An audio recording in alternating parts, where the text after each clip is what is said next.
Yes, yes, yes. Today's date is June 9th, 2026. The show is presented by way of StreamYard. We are live on YouTube, Twitch, IG, and now Kick. I am Amrock. That is Dez. That is DJ No Name. This is the HL Podcast where we go beyond limits and knowledge. How y'all feeling, fellas? Good. I'm in my glory, man. I got my do-rag on. You say you in your glory? Yeah, I'm in all my glory, man. My do-rag on. I feel you. Yeah. Show everybody the hoodie too. I like that. I like that hoodie. Show everybody. Oh yeah, Greenwood Ave. Greenwood Ave. Shout out to the homie Trey. Trey good people, man. Yeah, for sure. That's the homie for real. Trey good people. Which store is that? Oh, he does more like pop-ups. He had a standalone not too long ago, but he's based out of his website right now. All right, that's the bet. That's GreenwoodAve.com. That's what's up. That's what's up. Yeah. People, we got a great show for y'all today. This is the season finale. All right, so we will be back in the fall. Looking like probably around September, but we will be back in the fall through the holidays. All right, for our audio episodes, please find us on iHeartRadio and Spotify. Please hit that subscribe button. All right, that is the best way to support us and keep this engine running. All right, same for Instagram, Kick, Twitch, YouTube. Don't forget to hit that subscribe button and follow us as well. We greatly appreciate it. Our episodes, of course, are sponsored by Doobie. All right, Doobie Energy. Greatly appreciate it. All right, if you're looking for a product to help with your daily energy needs, Doobie is the best one and the only one. All right, and they support HL and we support them. And Doobie, we have the QR code. All right, so I'm gonna post this right now. I'll keep this up for a little bit. Where's my QR code? All right, here we go. Right there, corner right there. Go ahead and pull out your phones, hit that QR code for us. All right, if you see something on Doobie that you like, use the HL Podcast. All right, that's the HL Podcast for a discount code on Doobie Energy products. We greatly appreciate everybody again for tuning in, subscribing, liking, following, viewing, all of that. All right, we greatly appreciate it. Quick rundown. All right, we already are 3 games in the NBA Finals. All right, we're going to discuss who we got. All right, we was just discussing it offline. We definitely want to get more into it. All right, big what ifs in sports. All right, Jay-Z. All right, he was at the Roots picnic, came out in the Beyonce wig. All right, from Gold member. All right, so we're gonna get. we gonna get into that though. But, also, did y'all see am I saying it right? Emporia? Am I saying that right? Euphoria. Thank you. I didn't watch the show, so but I heard it's a great show. Euphoria series finale. All right, they said it was a season, then it became the series finale. I know, Des, you're gonna break that down. All right, we played this or that. And my final question of this season, but first, as we always like to do and start the show, all right, most known, unknown, all right, most unknown, all right, again, so on this date in Black History, I want to talk about the story of Tremaine Hicks. Okay, Tremaine Hicks, all right, right here, all right, and so and the sad reality of Black men being falsely incarcerated and then being exonerated years later. All right. And so in Philadelphia in 2001 at 5 a.m., all right, Tremaine Hicks found a woman bleeding in the alley. All right. Hicks asked if she was okay. Asked if she was okay. Although alive, she clearly was not okay. All right. 2 cops arrived on the scene thinking that Hicks was her attacker and shot him. Okay. Unfortunately, these cops were corrupt, and once they realized that Hicks was indeed unarmed, all right, they planted a gun on him and then ultimately lied in court on Hicks, claiming self-defense. Okay, so Hicks unfortunately was convicted of sexual assault towards a police officer, and carrying a firearm which belonged to another cop. All right, that those cops planted. Right before sentencing, there was a video surveillance footage that clearly showed that another man, not Hicks, attacked that woman on that night and dragged her body into the alley, unfortunately. All right. The judge said that the image on the video was too blurry, if you will, and denied the video into court and ultimately sentenced Hicks to 12 to 25 years in prison. Okay. Hicks' appeals kept getting denied over and over, and so was his parole. All right, years later, new attorneys, new lawyers for Hicks wanted the DNA tested that was found at the scene, which was not tested prior. Now, this is 2001. All right, DNA testing is in full mode at this point. So for them to find DNA and then not test it, which could clearly solve who did this, and, or clearly state that it wasn't Hicks, they decided not to test it again. They were, obviously corrupt cops. All right. So again, this is now 2019. All right. 18 years later. All right. And DNA did not match Hicks. Okay. Those corrupt cops who said that they were defending themselves due to Hicks lunging at them, all right, and then shot him, proved to be lying because the bullets that hit Hicks came from the back of his body and not the front.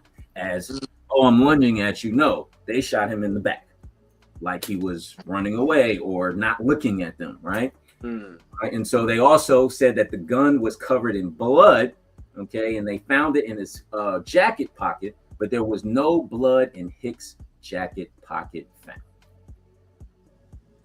Simple fucking police work that could have cleared this man 20 years prior. All right, so after 19 years in prison, Hicks was finally released. All right, according to the report, the registry recorded 153 exonerations that were recorded last year alone. All right, and nearly 84%. So that's 127 out of those 153 were people like you and I, like us, right? Nearly 61% of the exonerees, so 93 out of the 153 were Black. Okay, and while the most frequent factor in the wrongful convictions was official misconduct and lack of effective police work. All right, and no, those cops were not charged. All right, they're likely in retirement, with their full pension, living in the county somewhere or down in Florida, right? So I say all that to say, right? Again, I'm showing the brother Tremaine Hicks, who again he was exonerated again after 19 years in prison. All right, that's him getting out there. All right.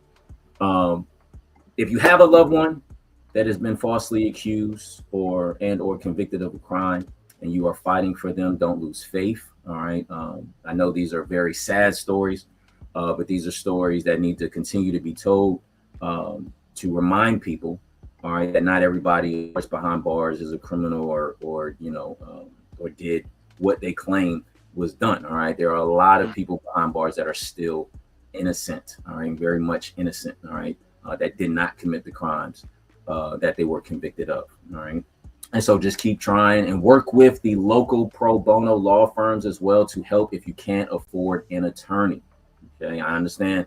And sometimes, that could be a little tricky, but all right, if they can help, all right, you can give them information that you may have. You can give them, what you've been working on those cases. All right, maybe that can propel that a little bit. Okay. And a lot of times, either it's inexperience or they just don't want to do no work. In some cases, you bring the work to them. All right, no, let's do it. Let's figure this out, right? So again, we need to bring our falsely convicted brothers and sisters home. All right, they are needed more out here than in there. So that's the most known unknown. Were y'all aware of that story at all? Nope. As always, learning something new. Right. Exactly. Most known unknown. That's what it's all about right there. Absolutely. And again, praying for the brother Tremaine Hicks again. I mean, locked up, basically 2 decades, right? Hopefully he's doing great today. Prayers out to him and his family. All right. Crazy. That's crazy. That's sad. Wild. Yeah, it's wild, man. Sad. We live in America with 3 Ks. No, for real. People. All right, as we transition over to the mixer, all right, with DJ No Name. No Name, what you got for us, man? Man, this stems back from like a couple of episodes in a row. Well, so I was just wondering about some what ifs Mm-hmm. in sports, and my biggest one that I couldn't get off my mind was Melo not being drafted to the Pistons. So I wanted to see what ifs y'all all personally had, especially coming up. Right. Well, and it doesn't have to be just the NBA; it can be any sport. Yeah, and so the ones that you put on the list, let me see. I got a few of them. Right. We had possibly Tim Duncan going to the Magic instead of the Spurs, which I did not know that one. Yeah, and that was Grant Hill T-Mac roster too. Yeah, that's crazy. Grant Hill, T-Mac, and Duncan all young like that. Yep. Yeah, that would have been insane. I think we had, what was the next one here? Dez's boy, all right, confirms he wanted to go to the Bulls, which we all know this. This is not speculation. It is out there, okay? All right, the late, great Kobe Bean Bryant. That was a what if. Hey, before you start, Dez, okay, No Name put it on the thing. He sent it to me. Don't get on me today, all right? I want to try to start my business. Y'all see this, America? Y'all see this, America? I try to mind my business, and they do this. You see my hands? My hands are tied. That was a big ass what if though. Like straight up. All right, but hold up. We got a few more. All right, the Tuck rule, of course. Oh man. that shifted sports. Facts. All right, and do we have attacking all my teams today?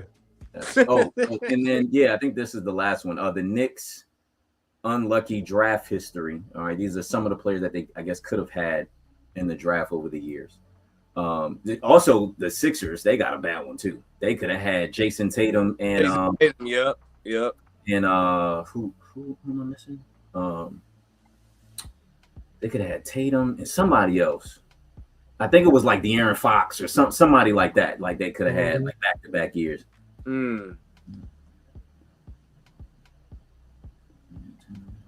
Oh, yeah, of course. All right, we got a comment. Appreciate your comment.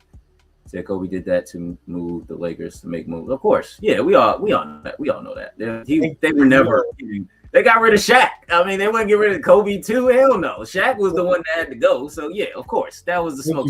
Thank you for the share that comment again. Because Magic Johnson did it as well. Back in there, a lot of players have done that, saying, "Oh, I want to be traded," knowing damn well owner ain't gonna trade them. And then they get a Pau Gasol or they get a whoever, right? And Kobe, it wasn't never really gonna happen because Kobe. Because there's two things with that. All right. He about to break it down, y'all. What a glass. Here's the biggest thing. The biggest what if with Kobe is never going to be the Bulls with me. I'm always saying the biggest what if the Lakers never drafted him because there would have been a chance he could have not been drafted. A lot of people don't talk about that enough because he could have not been drafted by the Lakers. Not drafted, traded. I'm sorry. Yeah, I was say traded. Yeah, because he was going to Charlotte. Yeah. So that's the biggest what if, and at least for me. Because, like, what if it never happened? I would always still be a Laker fan, you know what I'm saying? Because Kobe just happens to be my favorite Laker. And what I will say, when it comes to the Bulls thing, there's truth that he wanted, that was on his preferred team. He said that, he's always said that.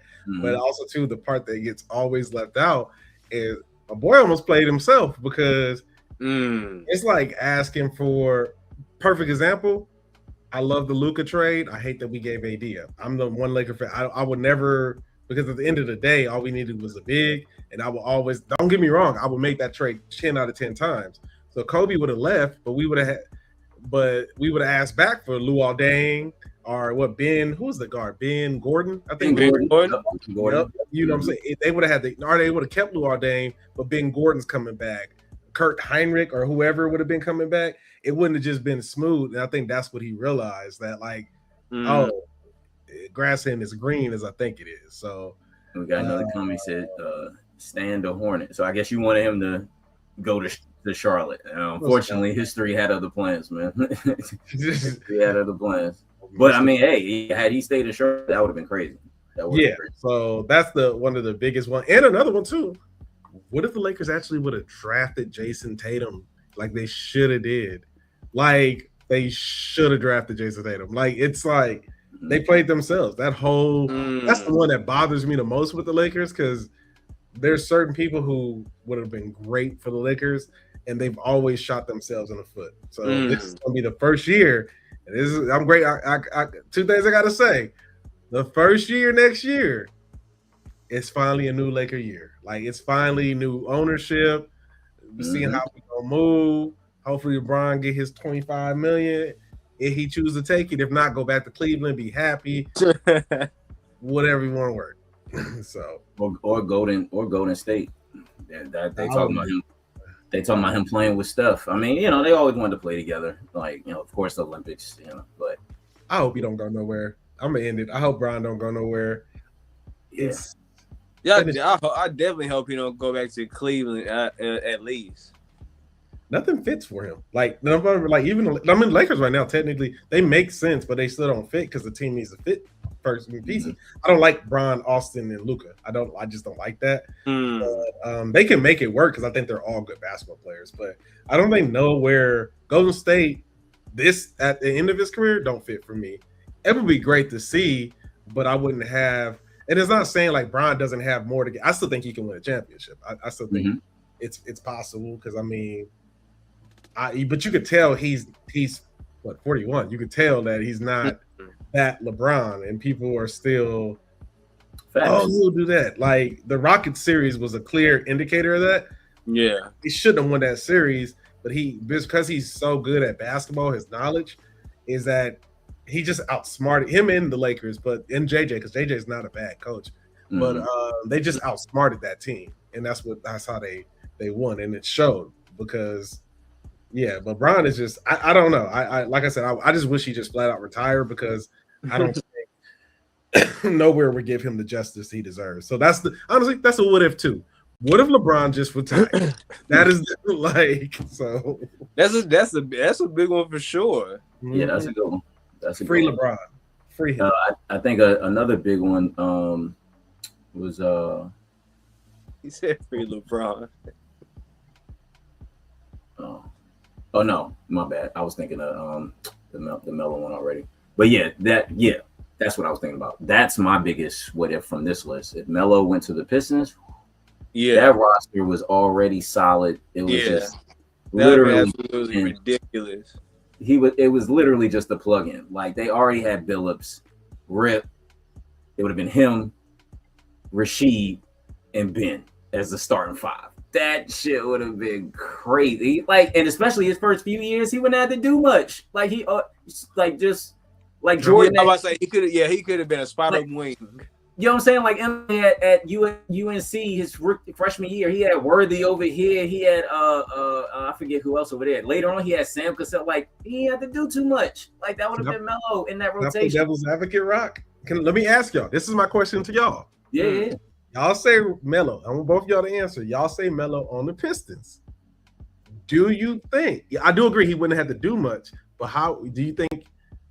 How would it have helped his development? Because follow me. This is what I'm asking. Well, you see how Melo's career went, and you see how it was. Like Melo, I don't think I would never say he can't do it because I think Carmelo Anthony is the biggest unknown to me in sports because offensively he's great. We never saw a complete Melo. I never saw. That's what I'm getting at. So you take that team that's a grind hard defensive team. Do you think? Okay, let's say Melo's in Detroit. This is where follow me here. He's in Detroit. How would that have shaped the landscape of the area? Would he been over LeBron? Would he have passed Kobe? Or will Melo still be the Melo that we ended up with? I personally think for Melo, he would have rather had championships than scoring titles or and that's looking back, right? I mean, we all heard in the media that Melo, he was a man of the money, right? And so I think that's why he didn't go to Chicago. Yep. With Rose and Joe Kim, right? Because Knicks were offering more money. That's two opportunities for Melo, right? Where he could have, because that Chicago team, had they plugged in Melo against Miami, that would have been more of a battle than, it was still a battle, but adding Melo to that team with D Rose, and when D Rose went down, you still had Melo, so you still would have had some more. Yep. So yeah, though, but yeah, I think he would have probably preferred the championship. Looking back, knowing that he wouldn't have gotten any, I think he probably would have been like, nah, I would have rather, and he would have learned a hell of a lot from those guys. He would have been the one to, I guess, carry the torch, if you will. Like once those guys, like once that run when I think they went to what 6 or 7 Eastern Conference Finals. I think 2 trips to the finals. Once that run ended, they would have kept him. He would have been the young star, and they would have been rebuilt around him. Now, would he, if he hit free agency and the Knicks still called, would he have went?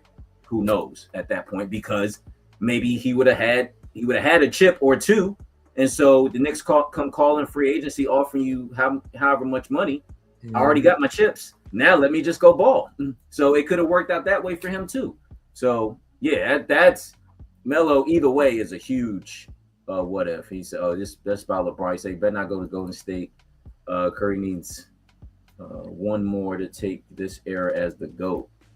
We talked about that. We said that same thing. One more. I hope Curry don't get one. one. Curry not getting another one. Curry ain't gonna get one because Giannis ain't going that way. If it's true that he's gonna end up in Miami, which I can see Miami. Can I say this? Like even when I play 2K, and this is Heat fans don't come at your boy. This is not a knock on the Heat. It is just put it this way: if you were an NBA player, first of all, I'm gonna play wherever you're gonna pay me that money. Let's get that established. But it's like I would never want to play for the Bulls because I will always be overshadowed for Derrick Rose. It's like the Lakers. I get why people don't like to come to the Lakers. So it's like I don't think you can ever go to Miami and nobody's ever not going to talk about Wade, LeBron. Like you'll never like I think that's why I respect Shea and OKC because it's just he won his own like that way. Or Golden State or Giannis even with how he did. So I guess that's where I'm getting at. It's like I'm not saying don't do it necessarily, but it's always hard as an older sports fan. It's like, do you really create the legacy? Like Luka and Austin Reeves, they have to you have to live up to that Laker stuff. Sure. And if you can't do it, get out. So it's like Miami, like yeah, it's gonna be bubbling. And I think Bam and Giannis, if that happens, will be great, but we remember that Miami era. Let's not act like I was just watching Game 6 where Bron dropped 41 or something on Boston and forced the Game 7, and they beat them like Boston did not exist. Like I remember that Miami team. The Golden State team wasn't better than the Miami team. That Miami team was so good defensively, so good that they would just like when they wanted to play. That was my only issue with them. They never took it seriously until they had. Unless it was aspiration, yeah. So it's just why go to Miami? Go to Golden State, Giannis. That's essentially what I'm getting at. Yeah, I mean Giannis and Golden State, that would be crazy. I don't see it though. I don't see it. Yeah, I think Pat Riley's going to do whatever he can to get Giannis down to Miami. Now, who's he going to pair up with? I mean, because if I'm Milwaukee, I mean, if I'm Miami, am I giving up Bam? I mean, I would think I would want Bam and Giannis to play together, and then you need a guard. Yep, you're right. What guard is? I'm trying to think of any guards that are out there. Now they'll keep. They got Davion Mitchell over there. That's because I want him to be a Laker so bad. They got Davion Mitchell. If they could keep him, they set. What about Phoenix giving up Devin Booker? Booker need to go to Detroit. There is the only place Devin Booker needs to go play basketball. You're the second person that said. I want to say Mahomes. I want to say Q said the same thing too. Yeah, it's like I said it. Then I saw a video online and somebody else said it, and I was like, yes, that is there's no place. There is no place. Think about it. In the wherever you put Devin Booker, it ain't gonna work. But if you put my bad. He said Orlando. No, Orlando's not gonna work. But here's Orlando's problem. I think Orlando, one of their best players, is one who doesn't stay healthy. That's Jalen Suggs. Jalen Suggs is a really good player, and defensively, he just don't stay healthy. He's not better than Pablo, how you say his name? Yeah, Pablo. Yeah, he don't stay healthy enough, and like because Jalen don't stay healthy, that's a lot of them. and then Jonathan Isaacs got older. Like they have some great defenders, but it's just like, yeah, Paolo can't do it by himself. So Jalen Suggs be there. You could put Booker over there, but it ain't gonna have the appeal like Detroit. He don't need to do. Do you realize if Devin Booker went to Detroit, that the only reason Detroit lost is because Caden had to do everything. Yeah, the scoring. Mm-hmm. Yep. So yeah, they got the big men, they got the defense, they got the defender in Thompson, who's a monster. For like him to be 20, like he's like the best defender in the league, other than Wemby, for real. And his brother is good too, and down in Houston, like they're both really good defensemen. Oh, curveball! I know we can segue, Rock. One more for you. The only other place too, realistically, if the Spurs do lose, I will go get Devin Booker. But you got to give up De'Aaron Fox. That's give up Fox. I was say, you got to give up Fox, and they don't. Yeah, they don't need Fox. Looking at their roster, like, yeah, if they could add a Booker. I'm very disappointed that didn't work. I thought that was going to be like De'Aaron. Right, and of course, Scotty Barnes got to go to LA. Boy, like I know. We talked about that last time. If Scotty Barnes can team up with Austin and Luka, and they still keep Aiden and Rue, hey, you can build around and keep Marcus Smart, keep your defense. Come on, you can build around those 7. You give me 5 other guys, but if you can keep that core, the Lakers. Because I'm like, Scotty Barnes is on the. He should have been on either Detroit. If he was on Detroit or LA, those teams would have went further, in my opinion. Like I said, Toronto. Like had Detroit had him to help with Cade. Oh yeah, they were the finals. Yeah, you know what I mean. Like, or if the Lakers had now, I don't know if they would have did something this year, but come next year, like, and if Luka stay healthy with him, that's gonna be crazy. If Giannis does, I know we segue, but if Giannis get traded, the only person I want for the Miami Heat, if I hope he gets traded, is Khalil Ware. If the Lakers, it's not gonna happen. This is something that's not gonna happen. I mean, we had a better chance of getting Shea. Like, if Khalil Ware gets traded, the Lakers go get him because I want him to be drafted, but he's the perfect fit for the Lakers and Luka. All right, that's a bet. He is cold. What team is he on again? Miami. Miami. That's right. Yep. All right, people. NBA Finals is underway. All right. Officially, Game 3 was last night. We're going into Game 4 tomorrow night. All right. These two are battling it out. Wemby, had to push Brunson. Brunson put the finger in his face, like, don't be pushing me like that, 7'5", he had to take it, to the streets real quick.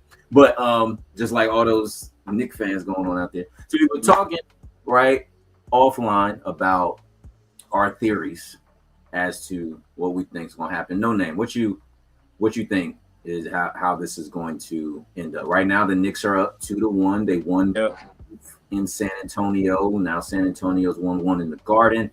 And real quick before you dive in, no name, I posted about this last night. Donald Trump, stay your ass away from the Garden. Please do not jinx the Knicks again. Y'all know that was the reason why, like, because he ain't been showing up, and y'all know it's jinx. Every time he show up or every time he predicts something, it goes Donald Trump. Stay your ass away from the Garden. Sorry, no name. Go ahead, man. Nah, you good. You gotta let it fly. Nah, I gotta be consistent. I still got the Knicks winning it, and I was really convinced that they was gonna take care of Game 3, and the Spurs came with it, and this could have easily been 3-0 too. It's just mistakes like what happened in Game 1 and Game 2 is what led up to what happened right now. Of course. I still got the Knicks. I want this to go 7 after what I've seen already. Just make it go 7. I got a conspiracy on my end. Like I really do feel like they want. I personally, if you know me, I've ranted about how small market has been just destroying basketball. That is just you've been consistent with that. Yep. It's just in revenue sharing. I think I'm a person, I don't care that the Yankees have money, the Dodgers have it. I love the evil empires. That's why you have to destroy them. Like, it is what it is. If your team don't like it, get their money up. Because if the Lakers were in that situation and you're a fan, it is what it is. So I love to see the Knicks back. I'm surprised that the Knicks are in the finals. If you would have told me that, I would say you're lying. It ain't happening. But no fan base. It's like seeing the Cubbies win the World Series, like deserves it, the Knicks. And I'm happy. If y'all are not exclusive, with Knicks fans, I have friends who are Knicks fans. I have some friends in New York who are Knicks fans. And I will tell you, it is the most aggressive fan base in the world. I live outside of Boston. Boston don't get no pass too. Them Boston fans, they just as they can go there. We know what y'all stuff is rooted in. But anyway, thank you. Talk to him. And I will stop because when I went to Boston with some good black people out there I met and I vibe with, but I am not the biggest fan of the city of Boston, and that's just me. But it was so good food out there. Some good food out there. But Knicks fan though, I love New York. I hope the Knicks win it. But my conspiracy, that long one to say, I think the NBA wants the Spurs to win, not because they want the small market, it's because the NBA is doing everything they can to invest in Wemby. And he really is up next. He just has to stay consistent because whatever he did that first game to OKC, that made me – we talked about this. Like, we talked about it would need to be this moment, and I think right now the story is right there. If they lose this next game, ignore everything I'm saying. If the Spurs lose, it's a wrap. There's no way you're coming back 3-1. I don't care what happened before. That was a one-off. And I still have a conspiracy with the LeBron James thing. I would tell people all day with that. I was like, yeah, the league owed LeBron one, so they're going to give him that one. And I don't think it's like he didn't win it because that Game 7 was fair. It's just, like Rock just said, you got to sell them tickets. So I'm not mad at it. That's the name of the game. So $100K for floor seats. Come up off that. Come on, man. Come on. Yeah. So, thank you, No Name, because that was definitely my segue. Hold up, we gotta. All right, we got a comment real quick. All right, Spurs been dominating. They have to learn to finish. They've been up 12-15. Knicks better at closing, but if they can figure it out, sure, yeah, no, absolutely. And that's where you factor in more so the Knicks experience compared to the Spurs, right? And in the sense of the Knicks, they've been climbing this ladder the last few years. The Spurs literally just showed up and, deboed their way in. All right. But now you're facing a team and a city and a legacy like these Knicks, they want to win. All right. All the Knicks greats be at the games, the fans, of course, I just showed Crazy Spike, Mars Blackman. All right. These they want to win. And so this is very intense for them, as we see, right? We was talking about offline, right? Them fighting in the streets and beating Spurs fans up. Like, you got a Spurs jersey on, they cracking you over the head with a bottle. Like, this shit is crazy, but crazy dedication. Personally, like I said before, I think this is it's not the way I thought it was going to go, but it's still up to script where the Knicks are going to win in 6. I thought the Knicks had to at least get 1 in San Antonio. They will win both in New York. San Antonio will win 5, and then the Knicks close it out in the Grand Garden in Game 6. But it's basically flipped right now. The Knicks won both in San Antonio instead.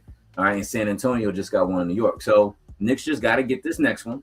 They're up 3-1. You have 2 chances to close it out, either in 5 or 6, and you close out in the Garden. But to No Name's point, they want to force a long series because of those damn ticket prices, like $10,000 for bleacher seats. Say it again. $10,000 for the highest bleacher seat, okay, and then $100K minimum to sit on the floor. I'm sure plenty of those other guys paid more or whatever, but the league was like, oh no, we need to keep this ship running. We need to get at least 3 games out of New York and at least out of San Antonio. But Could it go 7? Sure. If it goes 7, Spurs are going to win in San Antonio. I don't think there's no. I think the Knicks are going to fight, but by Game 7, if it goes Game 7, I think the Knicks are just going to be spent at that point, and like, going to capitalize on their young energy. This is just let's go out there and play. Not saying the Knicks couldn't do it, but the Spurs also just went through. They were just down 3-2 to Oklahoma City, I believe, and they had to fight and win Game 6 and then Game 7 in Oklahoma City. So they are battle tested. But I still think the Knicks stealing those 2 in San Antonio, they're in good shape. Now, if this go 2-2, it's going 7 and the Spurs are going to win. I think this is the Knicks shot tomorrow night. They have to get this to just end it. You don't want Knicks fans. If this shit goes set, Knicks fans will be biting their nails. Like it's gonna be anxiety. Like, cause it's like, it's inevitable all over again. Like we waited 53 years, and this is their best. This is they bet 99. They didn't really have a shot in 99.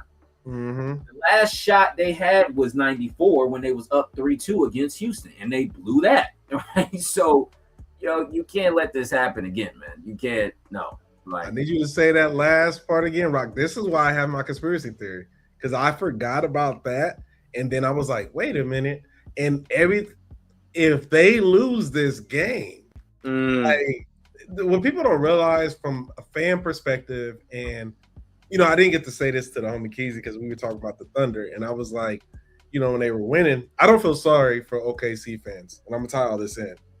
When your team is winning, if you have anybody who supports successful franchises, heavy is the head that wears the crown. And ask an Eagle fan, ask a Baltimore fan when their team is up, ask a Laker fan. Heavy is the head that wears the crown. So, like, as a fan, when you have a certain level of excellence, and that it comes with it. Now, as Knicks fans, like, the running joke of the league is always, the Knicks. Yeah. Don't say it, but like if they blow that lead, I do not think they're gonna blow it. Like we're all saying we expect them to win this game. Yeah. But if they lose that game, and they lose this series, that's gonna be the biggest. That's gonna be worse than Golden State. That's to me. And here's why. Nobody expects. Everything is in the Knicks' favor. Like everything, and I'm not saying everything is in the Knicks' favor. Nobody's talking about Wembley anymore. Everything is Knicks. When Golden State was up, the whole uproar was, they're up, yada yada this, the BS to come in that. Bron come back, win. For me, it was like, it's LeBron James. I kept saying, y'all think LeBron gonna really get swept and put out like that? You think? That's what the league is not going to have it. LeBron is not going to have it. Well, especially that year when he had all of his help. Let's factor that in. Yeah. It's a no. I'm not trying to make excuses, people, but there were times where the man did not have his whole team. Yeah. But anyway, I understand. Yeah. So essentially what I'm saying, I know people will be like, no, that Golden State. You can pick either one, but I'm going to tell you, there are going to be people like me who's going to go back to the Golden State and it's like, well, don't forget that Knicks. They was up 2-0 and they just gave it up. Like, because all you got to do, and I will never understand losing 2 games at home. Like, I just don't understand it. Like, I just will never. I don't care who you are. Every time a team goes up 2-0 and you get home, Lakers versus the Rockets, I was like, how do you lose the game? How do you lose the game? Like, there's no excuse. What the hell is home court for? So if the Knicks lose this, no, I feel you. If the Knicks lose this finals, because it's like, when is the next time, we all a lot of people are in this waiting stage in life right now. It's like, Knicks fans have been waiting since 99. Like, I was 9 years old. It's a long fucking time, man. And everybody coming back from their injuries too. So Mm-hmm. Yeah, like like next year, I mean, we'll see who ends up still healthy. To your point, but and then we got to see who gets paired up with who. I don't think free agency is a huge thing this year. Correct me if I'm wrong, but I don't think there's a whole bunch of free agency players in this free. But still, I mean, somebody asked for a trade. Who knows, right? Portland is gonna come back because of Dame Lillard. That's a sleeper for me. But all right. So real quick, I just want to go through because of time, because I do want to get to our bonus one, but I do want to talk about NFL free agency real quick. There's just a few. Of course, OBJ, he's going back to the Giants. All right. Retire. Right. You got mega lover Dart throwing you the ball. Good luck with that. Mike Evans, which I didn't even hear. I had to look it up. Mike Evans is with the Niners. Yeah. All right, which is a great move for the Niners. Of course, the freaking NFL loves the LA fucking Rams, and they somehow get that dude, Miles. Hold up. Why you got your hands up? You ain't no Rams. That's my daddy's thing. And that's my LA everybody. I'm always gonna root for LA. Now it's look, no name. Now it's LA. They got go ahead, man. That's my daddy's thing. I'm always gonna root for LA. And honestly, much respect to that, but come on. But yeah, so they get Myles Garrett. That dude. That's wild, man. We finally get rid of AJ Brown. All right, send his ass to the Patriots where he can do what Mike Vrabel's doing. I know y'all heard the rumors.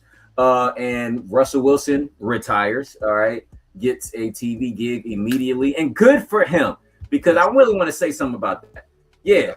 Too many of our black athletes don't get the Tom Brady or Tony Romo or Jason Witten or Greg Olsen treatment. And so shout out to Russell Wilson for them recognizing, we're going to put you on immediately. So shout out to him, man. And hopefully he enjoys retirement and his family with Sierra, man. That's dope. But Adam, I think that's the benefit of knowing to retire too. He already had the plan that lined up, and now he gonna be. What is it, CBS? Yeah, I think it's CBS. Yeah. Like he already got it lined up. That's why I'd be like, man, OBJ retire, fam. You got the youth on your back. Do something in that field or something. Keep it with football, but retire, fam. Retire. I mean, OBJ he seemed like a podcast dude. Like start your own podcast. I mean, something in that field. Be a streamer. All right. So we got Seahawks Nation up in here. we got a trader up in here. No, I'm joking, man. We got that one, the only seat, that one little thing. All right, I'm gonna leave my bro. It's all good, but the birds is the Eagles. Y'all. What's Seahawks? They ain't no. They call themselves the birds now. The birds is the Philadelphia Eagles. All right. I'm figuring he was in Seattle. He lived in Seattle for a while. Maybe that's what they say out there. But I've always thought the Eagles was the birds. I've only heard it referred to the Eagles. But yeah, the biggest news. What moves y'all like? I haven't really paid attention this offseason. But like I say, I'm not the biggest football fan. I'm just happy the Raiders got our quarterback, and I would say Myles Garrett's the biggest move. Mean that there's not even, it's not close. You got a generational talent like that. They're literally trying to recruit Aaron Donald back, which is not going to happen. I can't see it happening. It would be great. But then you're banking on Aaron. You know what? LeBron 41 still putting up numbers. Couldn't he come back? He don't have to play the whole year. Isn't there a veteran exemption where he could come back in week 8? Isn't there something like that in the league? That's what happened with the center from the Lions, something like that. Yeah. So hey, I don't have to play. It's Aaron Donald. He's a Hall of Famer. He can rest half the damn season. Aaron Donald gotta chill. Aaron Donald gotta chill. Just chill. I don't want him to come back. I think Aaron Donald, the way he left, it left with a mistake. I don't want him to come back unless he's winning a title.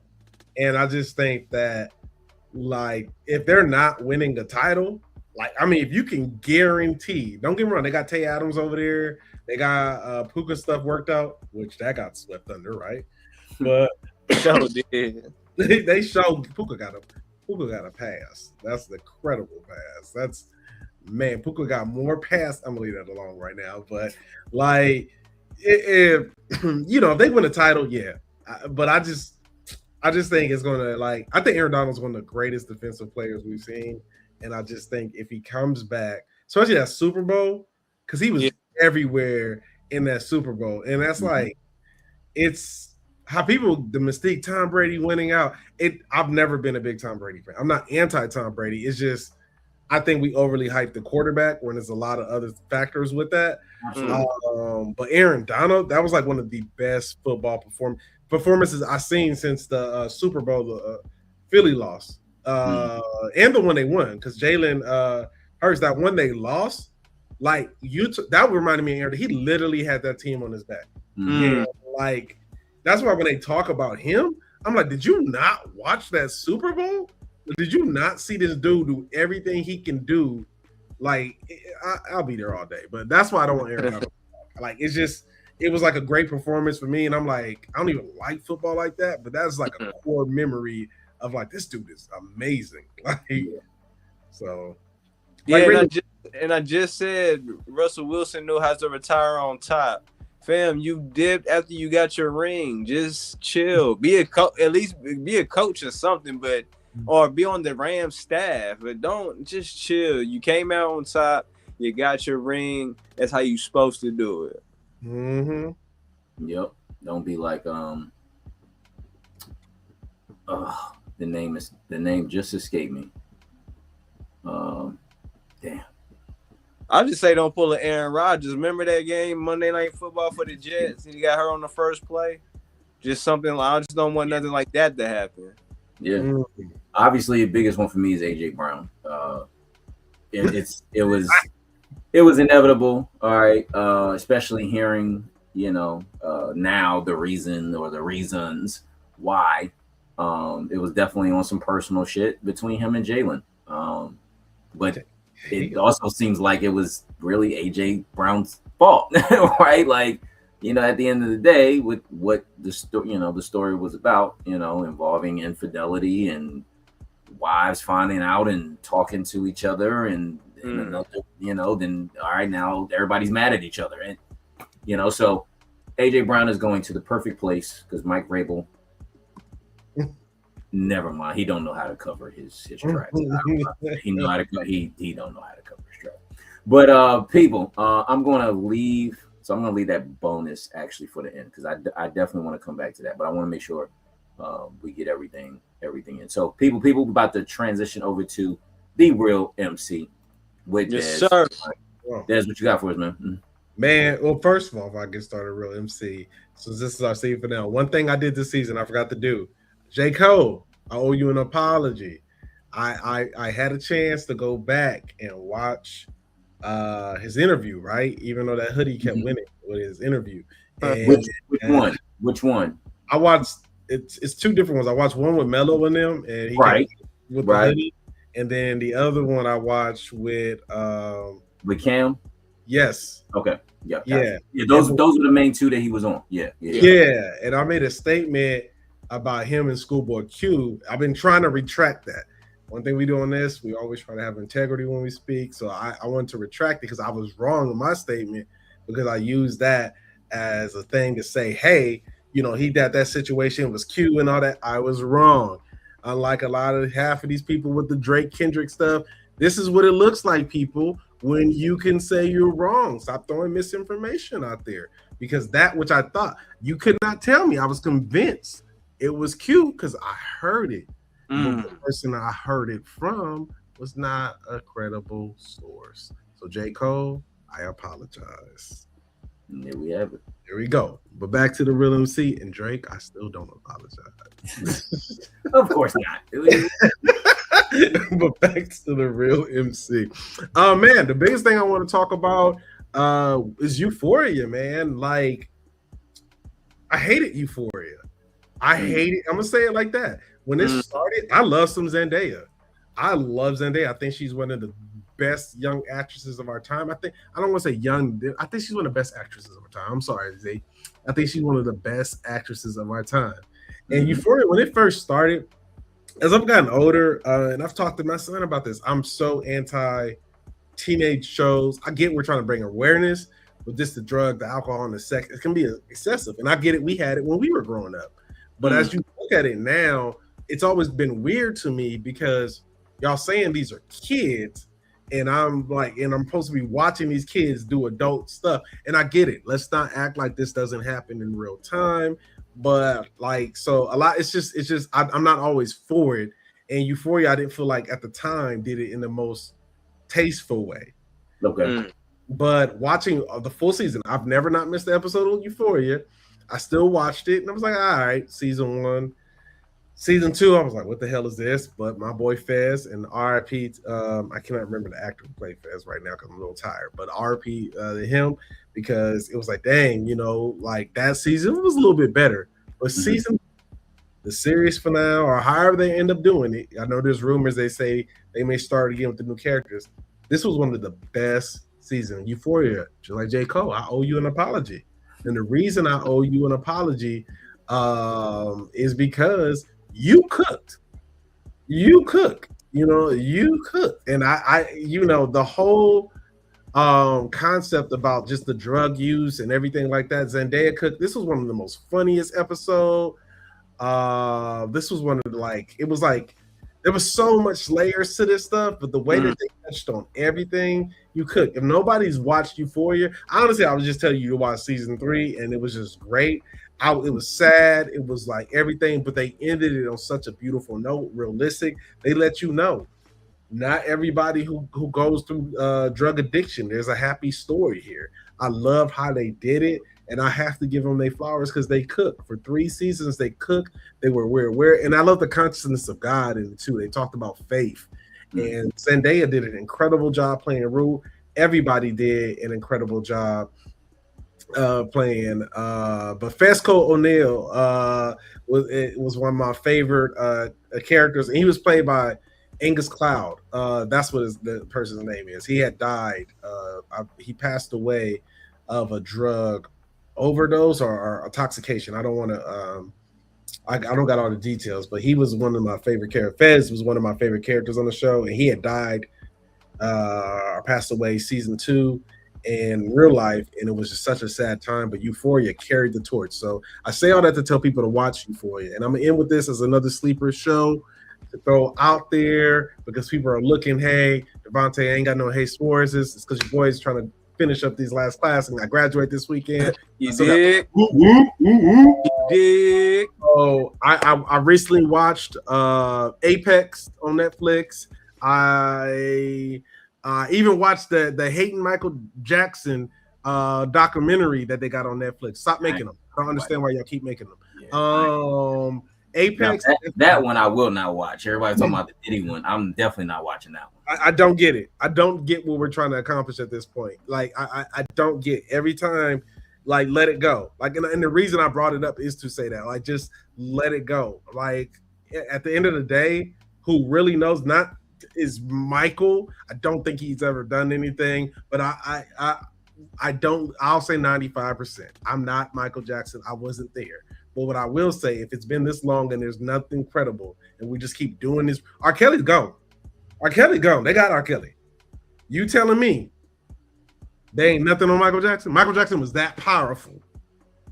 I ain't never seen a black man wield that much power. Where's the documentary on the Epstein files?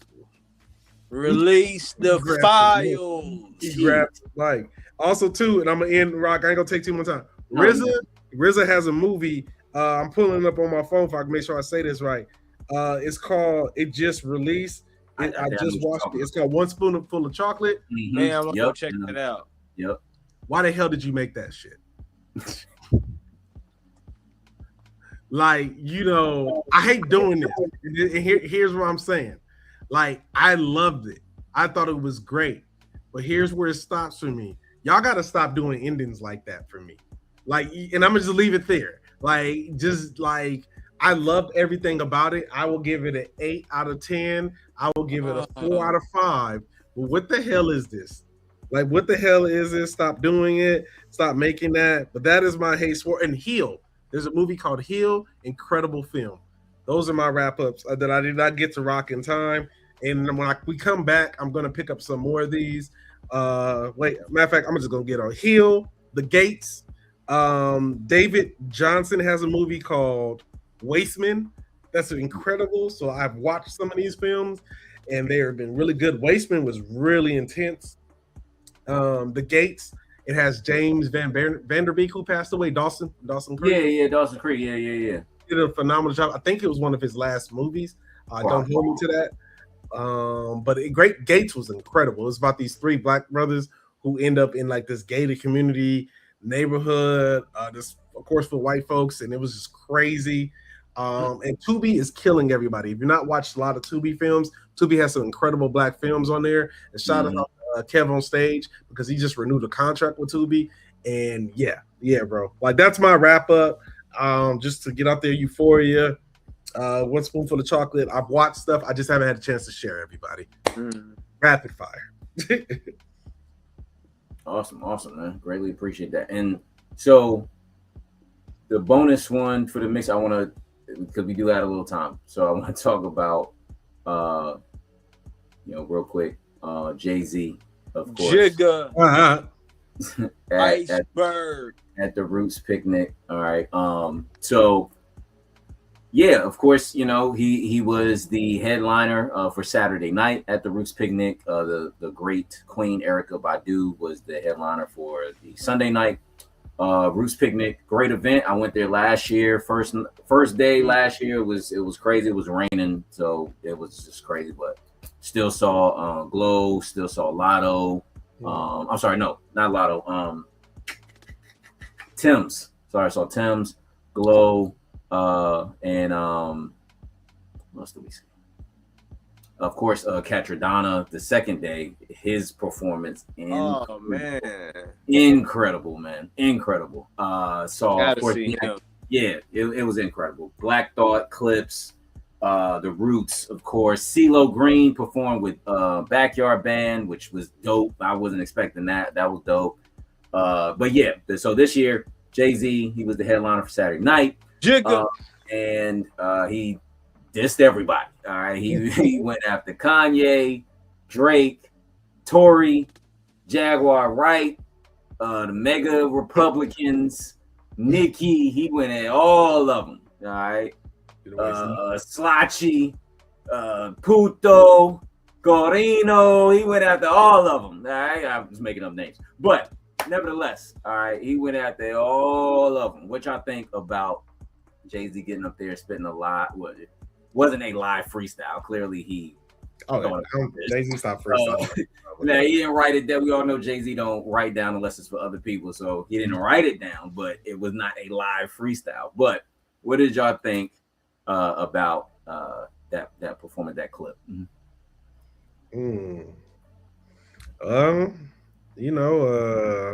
Hovey's home. You know what I'm saying? I love Jay, man. I love Jay. I get that he's trying to push his ticket. So it to me, it was classic Jay-Z. It's just you're trying to get your concert ticket going. It's more to it. I don't feel it was out of pocket because he got. I don't get the whole shot back at Drake. The reason I say that is because I get Drake said something to Jay, but I understood why Drake said something to Jay, and I think Jay already addressed it because didn't he do an interview where he said why people would be mad at putting him with Kendrick? So he already addressed it.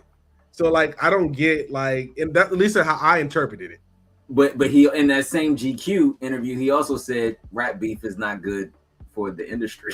and that's what I was going to get. That's what I was going to get. And remember when we talked about I didn't like him saying that comment. And I'm like, and it's because this is, and when people watch this, it's never me bringing always Kendrick and Drake up because it is one of the greatest battles ever go down is that because you'll never see two titans like that for another while. Yeah, they went at it. Yeah. Yeah, and that is hip hop. That is the core of it at its peak. Whether both were lying, one was lying, it don't matter. That's hip hop. Like, so that's the element of the sport. That's what I hate about hip hop as I've gotten older, because the competitiveness, it's really hard. Because as an MC, it is hard to turn that off. Gary dropped a dope project. I made about 6 tracks, so I'm like, let me drop this like Gary. No, I still got it. You know what I'm saying? But when you move like that, it's a lot of times hard to celebrate others because you're always in that competitive space. Now, and I'm tying this all back to Jay, and I hate to make this so long-winded, but like it's the same thing I feel with Kendrick. Like Drake has said what he said. I pray Doc don't say nothing else, but I also pray Doc does say something else. But I hope he don't, not because Drake said it's over. Drake didn't even need to respond. Drake, if you're gonna go back to all of this, Drake never needed to say anything to Kendrick. But I don't blame Drake. I blame people for gassing Drake up to make him having to say something. Kendrick has been doing what Kendrick has done for years. That's what he always gonna do. And then and now you have Jay-Z. You did this interview and you said what you said. We're gonna get mad at J. Cole for whatever reason we want to get mad at J. Cole. But Jay, do that. Do I think overall, to Rob's question, the freestyle was dope? I thought it was the freestyle was dope. But like my personal favorite was the Jaguar right line. I thought that was the most, you know what I'm saying? That she be out of pocket. And he don't say nothing. Jay doesn't typically say nothing. And Dame Dash said it best. He said, I think Kendrick can beat Drake, but I don't think Jay-Z can. I would love to see Drake versus Jay-Z. But also, too, that is not good for the culture. Why? Because this level of generation, they don't know how to digest rap beef. And because they don't know how to digest rap beef, that's why you have people who can't listen to a Drake album and just be like, oh, that was dope for Drake, and just be that. It has to be some hate behind it. Or you can't listen to Kendrick. So that's why I don't want another beef, because people can't digest it. Right now, we're in the worst era for beef. That's what that Kendrick beef showed me, and Drake beef. We're in the worst era because it's not worse than bullets, but it's almost worse because people truly don't know how to move on from it. Like Pac and Biggie happened, I'm still playing my Biggie. It was like, yo, that was dope. Nas Jay-Z happened, I'm still like, yo, that was crazy. Yeah. You know, this is the worst era for beef because of social media, and young people don't truly know how to digest. You can have an issue. Rock's my dog. He loved Drake. I love Drake. I was sitting there playing one of the tracks from the thing the other day. Don't let that 21 Savage and him come on that major distribution. Right. And I really like Kendrick. I told you I have a soundtrack of my life playlist, and Kendrick has at least, he's in there twice. Poor Man's Dream and All Right. Those are 2 of my favorite songs of all time. Straight up. Oh, and the joint from Black Panther that he did with The Weeknd. Pray for me. People, it's terrible for the game. It's terrible for that. Like, it's because even though Drake got dissed in the new Scary Movie, he got dissed in the new Scary Movie. Oh, for real? I ain't see it yet, though. Yeah. Oh man, it was pretty funny how they did it. It was pretty funny how they did it. They should have asked him to be in it. He probably too. He would have probably did it. It would have been probably. But Jay-Z's just bad overall. Sell your tickets, Jay. I hope he don't say nothing else. I hope we're done. And I want new music from Jay-Z, because more than that. So that's my long-winded to say. It was all right. It was cool. It was dope. Go ahead, No Name. Man, don't be the next contestant on the Summer Jam screen. I like it when Jay go at everybody. You already know. I'm gonna keep it short. I like being in the moment, like Jay-Z. He said what he had to say, and I do hope he keeps it moving. I just need the new album. Just come with the new music. Stop playing around. You're doing Yankee Stadium. You're doing Paris, and you're doing the LA show too. Like, stop playing around. Just drop the album, fam. Drop the album. Because you know who did you know what? Would you know who? Keep that between me and you for now. Come on, man. That's crazy, man. He went on that. Nas had to come out and say, fuck Jay-Z. He had to. After that line, he had to say, oh, fuck Jay-Z. Like, straight up. Yeah, that was one of the classic rap beats. But a sleeper rap beef, just real quick that didn't get. I think I mentioned it past episode. Tory Lanez and Joyner Lucas had one. That was they went and y'all go on YouTube and look that one up. I never knew that. They went at it bars. So I think they had at least 3 songs each when they went at each other. But it's on YouTube. Tory Lanez and they were, and you know they can spit, but like they cold. I think that was around the time like Joyner Lucas, he was kind of like challenging a few people out there like Logic and Tory, he was kind of like he sings, right? So Tory was like, no, I spit, and then that's when, and yeah, when y'all get a chance, listen to that rap beat. Who won? Who in your eyes won? I know you. I don't know, man. For me, it was a tie. Okay, they were going at it, man. Like both of them were spitting, and it shocked a lot of people that Tory was really spitting like that. Because again, at the time, he was more on the singing more so than people really hearing them spit. And then after that, that's when you really start hearing them spit more. But yeah, just with so with the Drake album, just real quick, I don't think there was so much. Of course, he always drops subliminals, right? The only one he really came out and said "F you" to was DJ Khaled.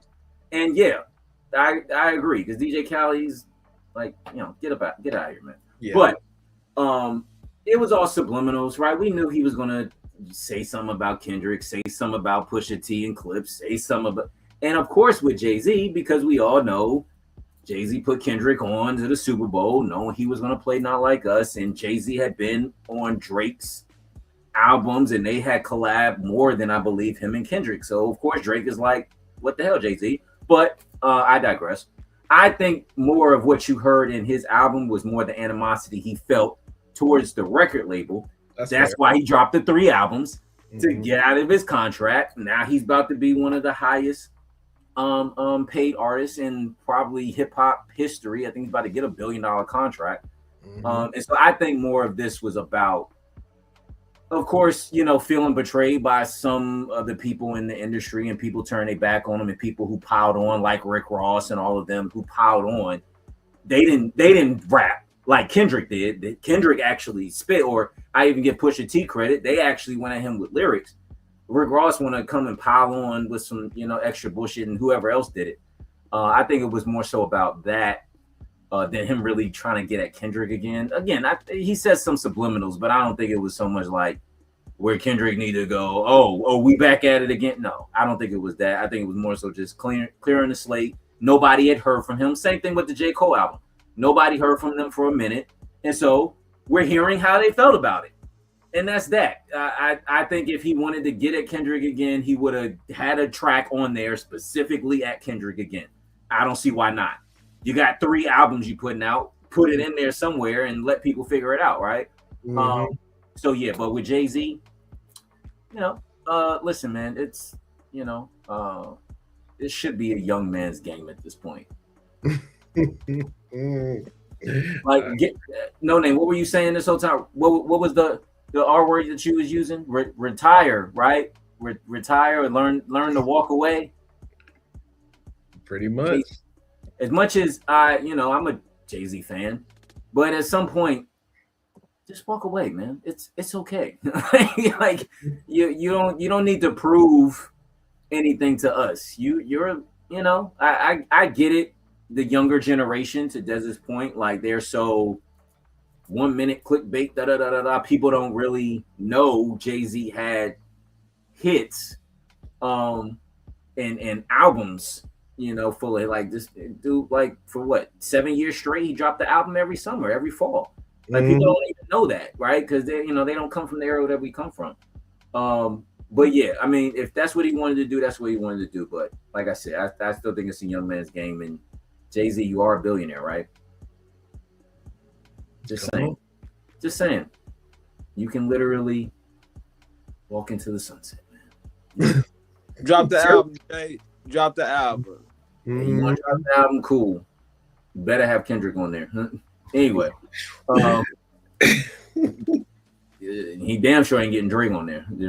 That's Drake ain't doing nobody album. Damn sure. Oh, only one I see him doing is maybe Future. Now that Future returned the favor, I would love to hear the story though on how they reconnected. I would love to. I really don't think they was really beefing like that. Yeah, I don't. Ain't adding up. 2 whole albums about that. Right, Future went to him and was like, "Bro, I didn't know Kendrick was gonna say that." Yeah, that's how I look at it. I think, and that's why I see even Future high, because Future, I don't like Future's diss.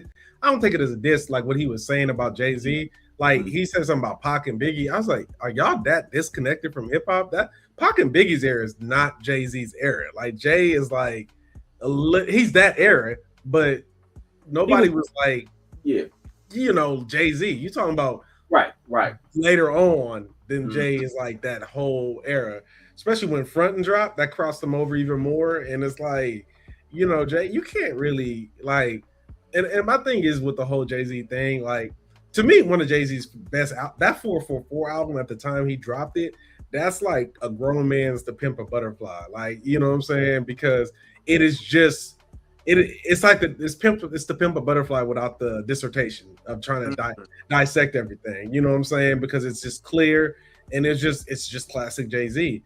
I just think that I do agree with Rock, but also to my issue with Jay-Z is that I'm not gonna be Jay-Z with the whole thing with Diddy, because I feel like he tried to do a little pivot there, and we all know Jay-Z and Diddy was cool like that.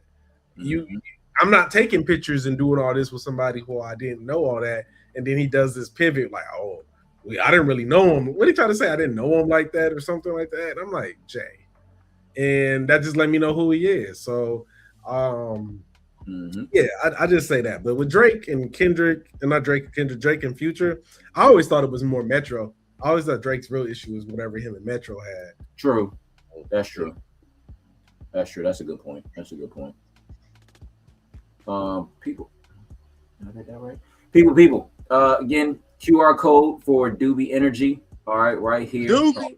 Please use it. All right, if you're going to use it, if there any products, please use the HL Podcast for the discount code. All right, people, we're going to get into our top 5 or 10. All right. Here we go. All right. And so, all right, we got this or that. All right. Now, we normally don't talk about this sport, but I thought, why not? All right, since it is their finals, if you will. All right. It's the Stanley Cup Finals. All right. We got Vegas Golden Knights, all right, against the Carolina Hurricanes. I believe the Knights are up 2-1. Who y'all got, man? Who you got? This or that? Who you got? I can't pick, so I don't watch.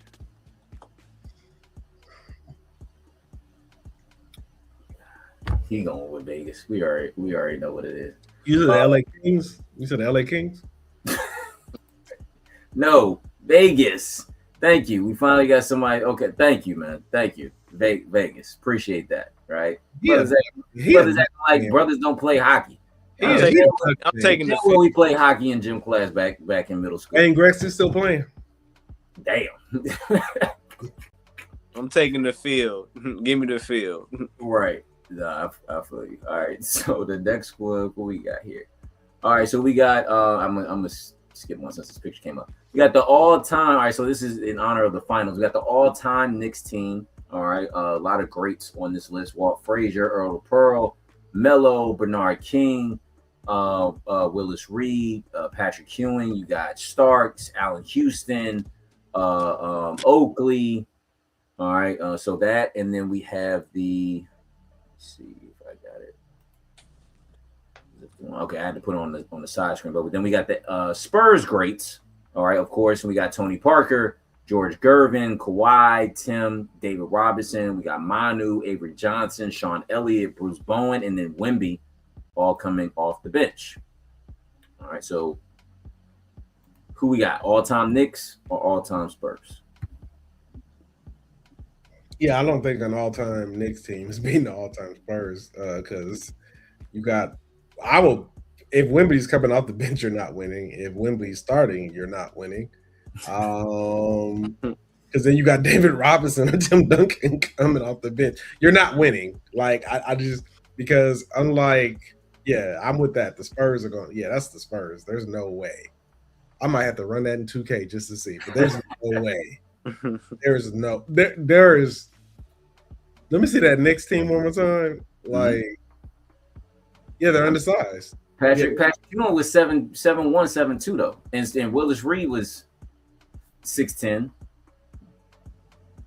I mean, look, I know they're not 7'5" like Wemby, but I'm just saying, like Patrick can hold his own, and Patrick was a monster defensively. He ain't guarding Wemby past that 3-point line. Okay, so let me ask you this: who had the better guards though? All right, we talking Walt Frazier, Earl the Pearl. Let me see that all-time Spurs team. I'm gonna tell you what. I'm gonna show you something. I ain't even watched that top row in the Knicks play, so I gotta go with the Spurs. Where that all-time Spurs at? Let me just see one thing. Oh, it's on the side. It's on the side screen. There they are. The high side. So you got George Gervin. Sean Elliott was a two-way player. Monster defensively. They just like it's. You know what it is? Is like they're just not. They're outsized. Like they're like you're not stopping. I mean, Charles Oakley. That's probably really the X factor that I because like I'm thinking how he can probably neutralize a Tim Duncan, but you have Wembley coming off the bench, like. But then my thing is too, Melo. All right, we got my guy here said Allen Houston versus the Claw. I mean, Melo versus the Kawhi would be the matchup, right? So like, I forgot Kawhi. Yeah, Spurs. Kawhi. Yeah, they're starting. So the starting fives for the Spurs: Tony Parker, George Gervin, Kawhi, Tim Duncan, and David Robinson. Spurs. Because then you got Spurs. Yeah, Spurs. Like is it Ginobili and Wemby coming off the bench is crazy. People forget. Wait, is LaMarcus Aldridge? Because he was a Spur. He was. I mean, you could put him on there. Yeah, you could put him. You could put him on there. Yeah. But back to your guard, Stephon Marbury. I mean, Jalen Brunson right now. I mean, like there's levels. I would take Starbury over Jalen Brunson, but I don't know about that one. What? I don't know about that one. Brunson, and there's nothing against Marbury. Brunson just fits more the NBA, more the league. Like Marbury, if we talking at the playground, yeah, I'm taking Marbury. I don't know. I'm not anti. Marbury didn't get him this far. All them other dudes did. Allen Houston got him that far. Walt Frazier got him that. Starks even got him that far. I'm sorry, Marbury ain't get him that far. That's fair. I can't argue that. That's fair. Like he did. I just Jalen Brunson is like, I don't feel like they got a defender on the Spurs. That's why. Like I think when I see Jalen Brunson plays a good play, go watch him against good defenders. I'm gonna have to go back and look at him because like I feel like how he get pushed around a little bit. Sometimes I'll be like, don't get me wrong. I think he dope. He don't move the needle for me. He don't move the needle. Yeah, that's fair. All right. But Jalen Brunson is what Oklahoma City fans think Shea is, though. No, that's true. All right. The next one. All right. They got Ghost and Marlowe up here, but this is actually The Wire or Power.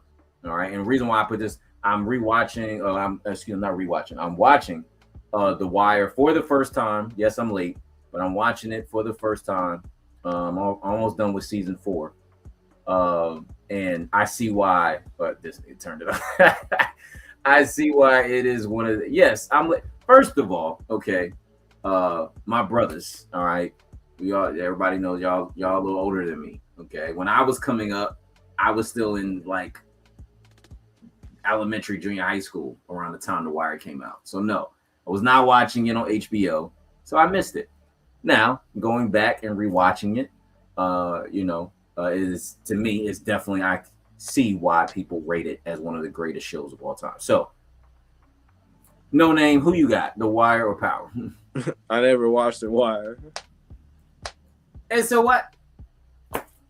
That's already been known since the top 50. That's another reason the screen is black because I'm like, at this point, I'm not doing this with neither one of y'all.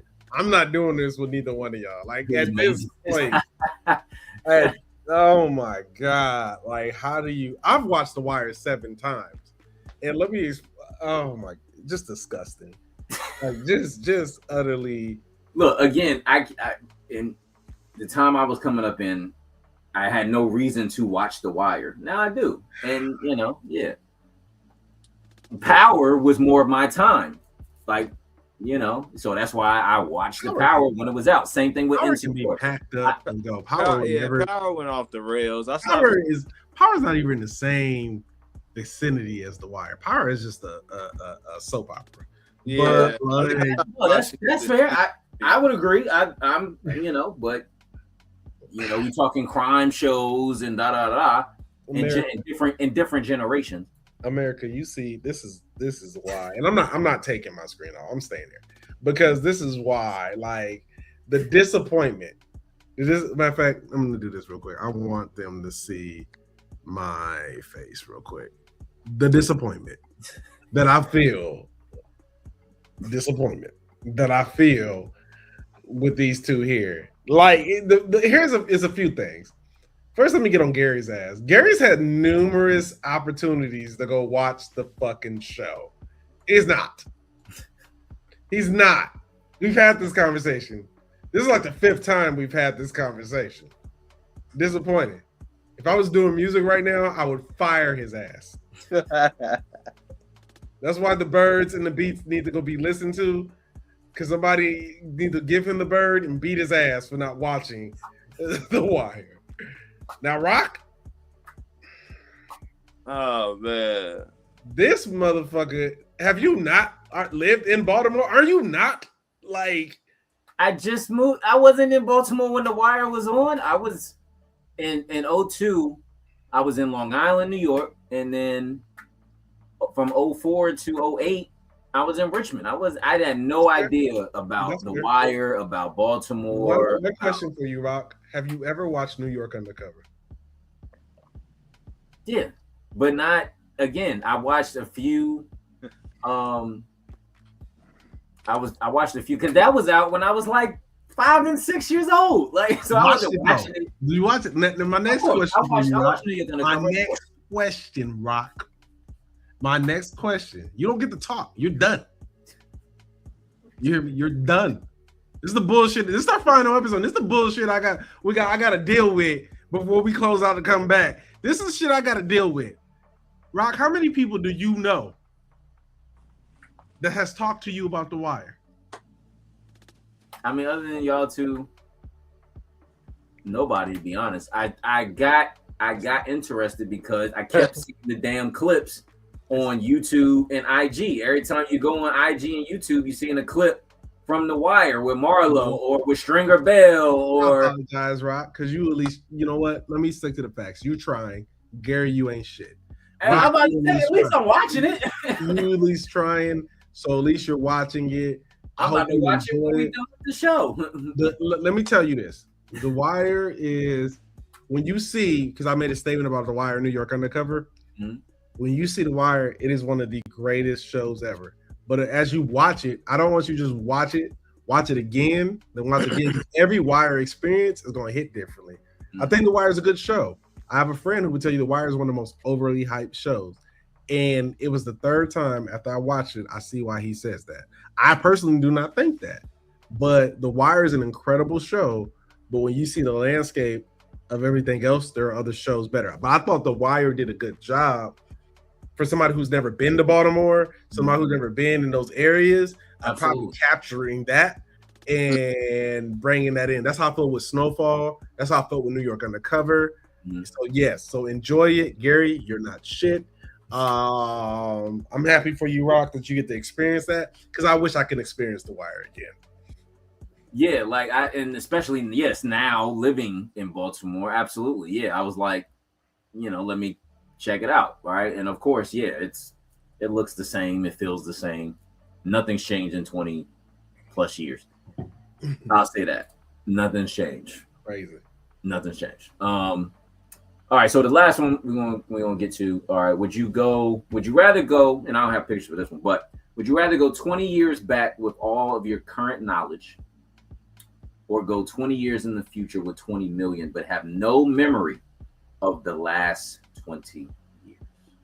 Man, come up off that, man. You gonna watch The Wire when you go back? Money. Yeah, I'm gonna watch The Wire when the funds come in. I have all the time on my hands then.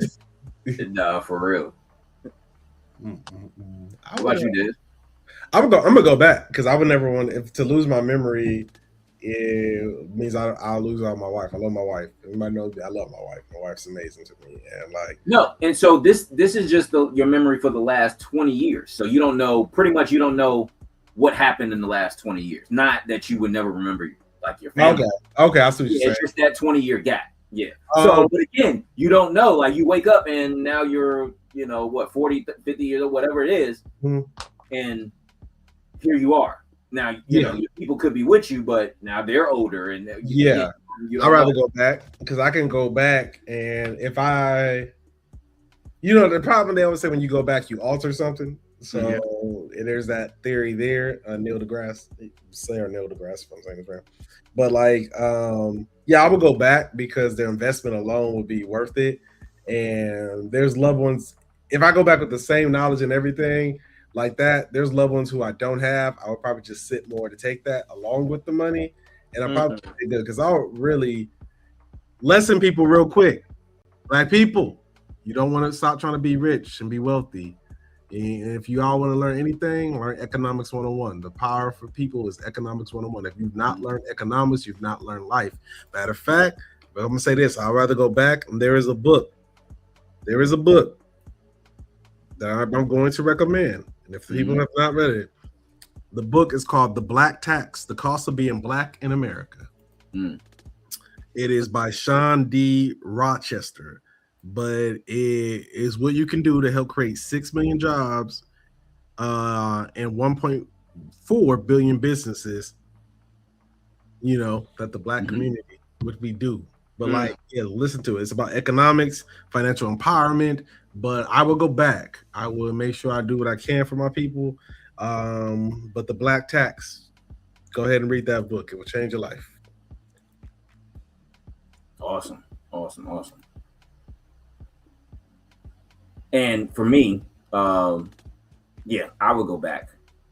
Having my current knowledge, hell yeah. I would go 20 years. That's 06 for me. I could change a whole bunch. I could alter a whole different year. So I would definitely go back with my current knowledge. And 20 years later, it'd be a totally different story. And so want to get in one more. We got time. The top 5 NBA champions since 2020. Okay, so these are 2020. Of course, we had the bubble Lakers. We had Milwaukee in 2021. We had Golden State in 2022. We had 2023 was the Denver Nuggets. Boston finally broke through in 2024, and then of course OKC broke through last year. Of course, we're gonna have a different champion this year, but who are y'all kicking out? So there's 6 technically. All right, who out of the 6 y'all kicking out? OKC. Last year, okay. I mean, I like my issue,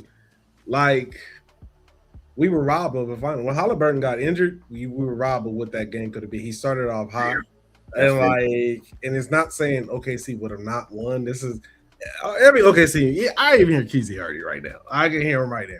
But it is just really one of those things of that's not how a final should go. Like that, it's the equivalent when Draymond got kicked out. The NBA Finals all but saying it's a no holds bar. Fans, that's the one thing fans deserve. Let them play. Let them get what they get, and that's it. And I think with that OKC one, because that was a very good series. I didn't even expect Indiana to play that good. Yeah, no, that's a fact. Then all of a sudden this happens, and it was a blowout game, and that created where everybody is with OKC because a lot of their fans were just not all, because there's some reasonable Oklahoma City fans, but a lot of them are just unrealistic about you didn't really, we got robbed. OKC, they still won it. it is what it is. Injuries happen, but I just think that particular one, and there was another one on that list if I had to pick. Let me see that. And then this is the Laker hater in me that Boston. You could say the same for the Giannis one if I remember that one right, but the Boston one too. Only reason being because that Boston one felt so fucking forced, bro. That shit, like I don't even remember it. So I agree with you on that one. That the Boston when they beat the Mavericks. That was of course before the trades. And, when they actually the Mavericks had a team, they had a solid squad, and then they just decided to trade everybody away. I would agree. We were definitely robbed last year. Indiana had a shot. They did. They had a shot. The weakest one on here, I probably have to say, is the Nuggets. I forgot about them. They was on that list. Take them. Yeah, the Nuggets. They played the Heat. And not to say the Heat weren't. Oh, my bad, Oklahoma City. I forgot about that. It was Butler on that team. Bam, like they literally like barely got through the East, and then the Nuggets just swept them. So I probably have to say that when Nuggets didn't, I don't think played the best. I think the best team that year was who came back the next year. It was Boston, because Boston they had just went against Golden State. I think then Boston, the Heat took them to 7, and so then the Heat and then Boston came back the next year and then beat the Mavericks. So. That was that Boston's run, but they were technically like the best team in the East for like 3 years straight. I mean, the Heat broke through, but they really wasn't. Like everybody knew the Heat wasn't going to be competition for the Nuggets. Like that was a wrap. What you got? No name. Which one you think? The Boston and Mavericks. I forgot all about that one. Yeah, and the Bucks one, like with Giannis, they played Phoenix. That was the one Chris Paul finally broke through and got to the finals. That wasn't as weak, but somebody he put the Lakers playing the Heat in the bubble. I'm not going to acknowledge what the truth is when every NBA player has said the bubble was hard, and plus to take away the bubble the bubble is no different than a lockout season. Everybody was there. It wasn't like half the teams didn't show up. Everybody was there. Everybody competed.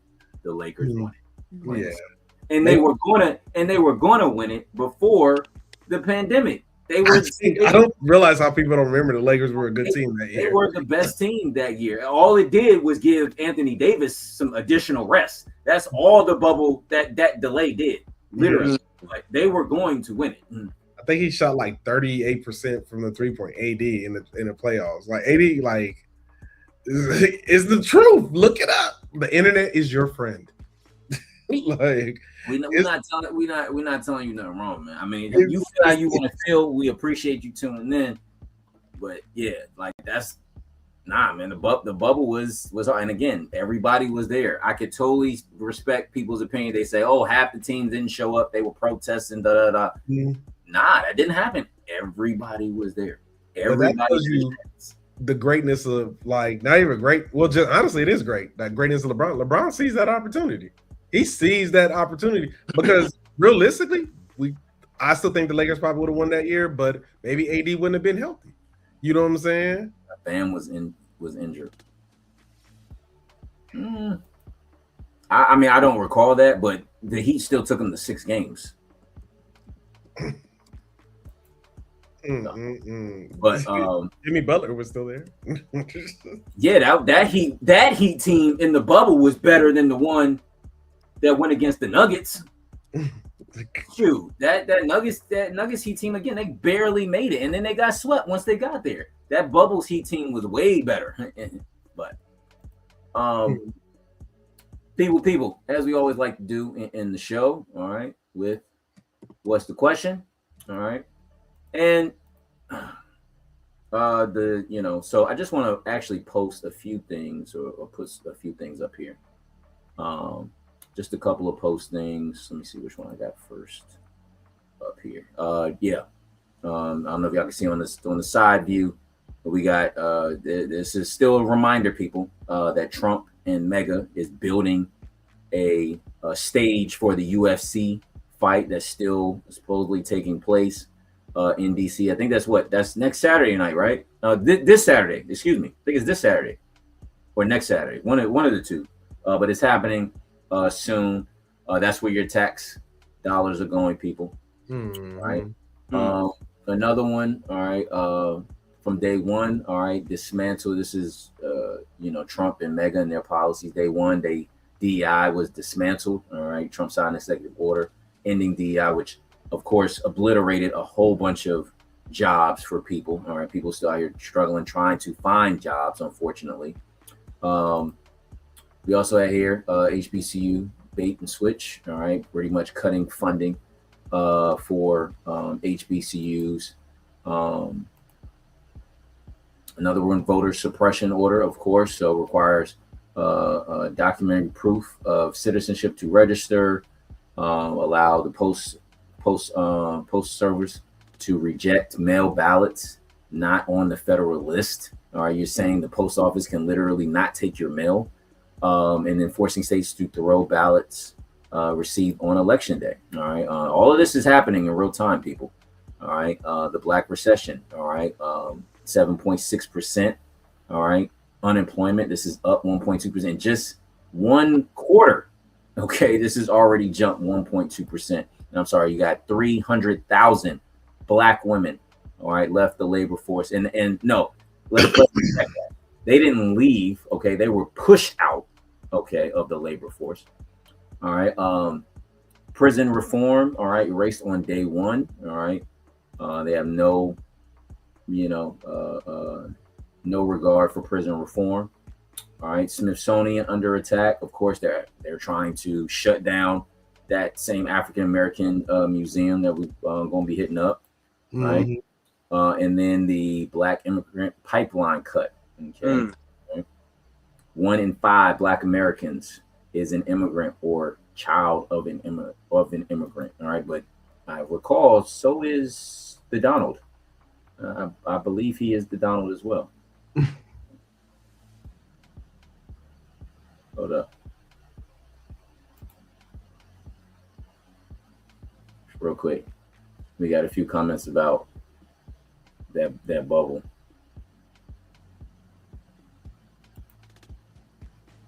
Ain't nobody, I think he said we're moving the goalposts. Ain't nobody moving the goalposts, man. Ain't nobody. Bam came back game 4 and 5. The Heat won. That the bubble is what it is. Like their best player was Jimmy Butler. Bam was the other one. Bam came back game 4 and 5. And if I'm right, they won game 5. The Lakers beat them in game 6. Like but yeah, we're not trying to move the goal. We just have our opinion. We respect yours. That's why we put your comment up there. All right, but and so, all right, the only question, okay, there's one question that comes to mind, people, for everyone, especially Black men who voted for Trump, and other than the January 6th terrorists, all right, because we know they're getting reparation. What did y'all get out of voting for Donald Trump thus far? What have we got? High gas prices, no funding for education, which, as you pointed out, economics is most important. Also, another E, education. There's a lot of people out here, as we pointed out, especially this past season. Education is key, right? And that's why we are here at this point. No free healthcare. All right, and at the end of this year, it's going to get a lot worse for a lot of people. A corrupt Supreme Court, gerrymandering in the South to control all the votes and vanquish all Black political leadership. Women, all right, they don't give two shits about women's rights and want control of your bodies. Hispanics, fortunately, they have not stopped arresting, harassing, or deporting Hispanic people. The coverage, of course, with that has slowed down, especially with the Epstein files and the Iranian conflict. But that's still happening. All right, our Latino brothers and sisters are still at risk out there. Black men. All right, y'all supposed to get that STEMI. All right, ain't no STEMI in the mail. Ain't no STEMI coming. All right, ain't direct deposit. It's not coming in the mail. Nothing. All right. So to still think that Trump and Mega, all right, has our best interests at heart, especially for Black people. We can't believe this. Of course, we can't believe it, but we also have to understand that this is about money and capitalism and greed more so than it is about race. All right, race is just the igniter to an already lit flame. Okay, they can use race because of the lack of education and the lack of knowing history, especially the history of this country. They can use race, as a smokescreen to get what they really want to do, and that's to rob the American people. All right, they are literally in every way pulling from us, trying to strip us down as much as they can. All right, and we just have to understand that and recognize that going forward, we have a lot of elections that are happening. The midterms is going to be the big one. All right, please get out there and vote in your local elections. Get out there and vote at the midterms. Fuck what they talking about with all these requirements and this and that. Go out there, do your part. At minimum, vote. Okay, I understand. I hear y'all people, right? I've always been skeptical about voting too, especially with the past election, as we all know. But that is the best possible way right now, other than platforms like this, or or news platforms, etc., where people can get your voices heard. Okay, and so I'll leave it at that. We talked a lot about Trump and Mega and all of that this year, especially this whole past year. I'm trying to go into this fall season and hopefully not have a whole lot to talk about with this full, probably up until elections. But I just want to say, people, yeah, education, economics, to Des' point. Let's read up on our history. Let's understand what's really at stake here, and let's really understand what they're really trying to do. They're showing us what they are doing. We got to take the blinders off and look and see and go. In every possible way, they are depleting us of our money and our funds and our rights. That's a problem, people. That's a problem. And eventually, we're going to have to address it head on. I'll leave it at that. I'm going to pray for our people during this time. I pray that we get educated, and I pray, to No Name's point, that we continue to read. People, so that is the end of the show. All right, our season finale. Again, we greatly appreciate everybody who has tuned in. All right. Hold on. Yeah. Some comments there.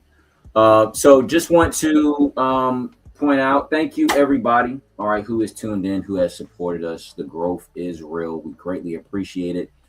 Please tell your family and your friends about the show. Please hit that subscribe button and follow. All right.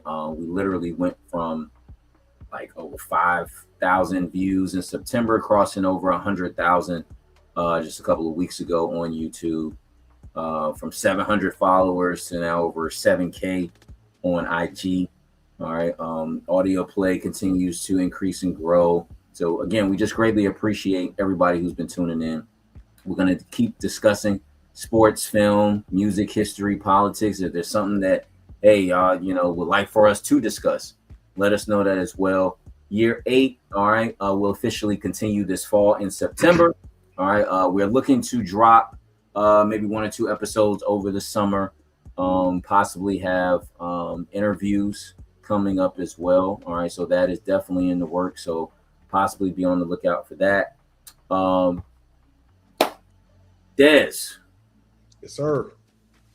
Graduation time, please. How are you feeling, man? How are you feeling? I am excited. I am one of, I think the statistics said 6.1% of Black men with a master's.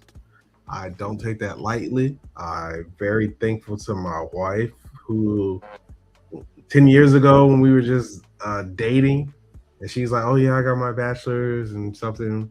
And she heard me rant about how school is the biggest scam in America and they don't want people to do that. And I am now here, so this weekend means a lot to me. I'm happy that you'll be there to share it. I appreciate my family's support too, as well. And I know I'm going to cry. Like I said before, I finished high school. I was ranked 497th in my high school class. I wasn't supposed to graduate high school. Yeah, I'm getting emotional now. It's just like as I get closer, it's just a lot to take in. I got a 20-page paper to finish, but it's just a lot, like because put the paper on, Kendrick. It should be. It'll be. I would have did 45 pages. Oh, excuse me. But like, yeah, I'm excited over to answer your question. It's just a lot. Yeah. Excited to have my son see it. Excited, like I said, share it with you. Appreciate all y'all support. Absolutely, man. I'm ready for the next chapter. I'll just end with this. Like, I'm gonna get a lot of B-reel footage out there because I'm working on a video for myself. I told my wife, so I want to do a video because life has been at 42. My life has been in phases. The first phase was hip hop. That's all I knew. And then when I decided to drop my last album, Saturday Morning Cartoons and a Box of Cereal, Gary can tell you, I was ready to do a heavy push. And I said, I think I need to focus on school. And it was the best thing for me to do. I'm excited to step back out and do a big adventure that I have coming and still make some music because I have songs I need to release, but really economics, reading, education, phase 3 for Devontae Suarez. I'm on that ass. Look. Love it. Love to hear it. No name. About yourself. You just dropped a project. Watch The Wire. Yep. I had 2 of these during the episode. Be sure to drink your water. We're going to always do that on this side. We always going to wash everywhere. And the summer reading program is in full effect right now. I've been reading my books. This time is more than ever. If you are in the Tulsa area and you have a library card, you can sign up. It's for free. When you read a certain amount, you get your rewards, and they are worth it. I've been doing it for the past handful of years, and I look forward to it every year. Pick up a book, pick up 3 books, pick up 8 books. It's time to read, y'all. Season 8 too, we back. September is a very good month. September is my birthday month. September, the NFL starts on my birthday. I'm going to finish The Wire by then. I'm going to finish everything by then. Cap. Watch the list. The list going to go crazy when y'all going to see what I watch between now and September. He ain't watching it. They ain't watched The Wire. Disco and Ebert level. He ain't watched The Wire yet. He ain't going to watch it. Man, why I've been on my list for so long? Ridiculous. I feel you on that one, man. I feel you on that one. Great to hear. Great things are happening. Look, people. Before I get to some good stuff, not gonna lie. This season has been tough behind the scenes for your brother. But one thing I've been trying to preach, especially with Rock Speaks on IG, is faith, man. Having faith is huge. Even when you feel like you are discouraged, you're not defeated. I heard T.I. say that, and that's real. Definitely, felt a little discouraged, but not defeated. And so, in this next chapter, starting on the 3rd feature film, we're in pre-production. And so we're going to be filming this summer and this fall. No Name, of course, going to be working with me on that, with music and everything. And it's just a blessing to push forward with this project. Podcast, of course, we're gonna see what's good over the summer. Like I said, we're gonna try to lock down at least some interviews. We're gonna pop back on y'all a couple of times, hopefully this summer.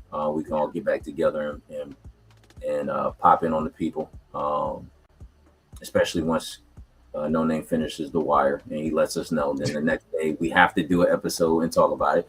But no, Look, man, I've always, expressed to y'all, I love y'all. I appreciate y'all doing this with me, being on this journey with me. And we just want keep growing, whether that's together and as individuals.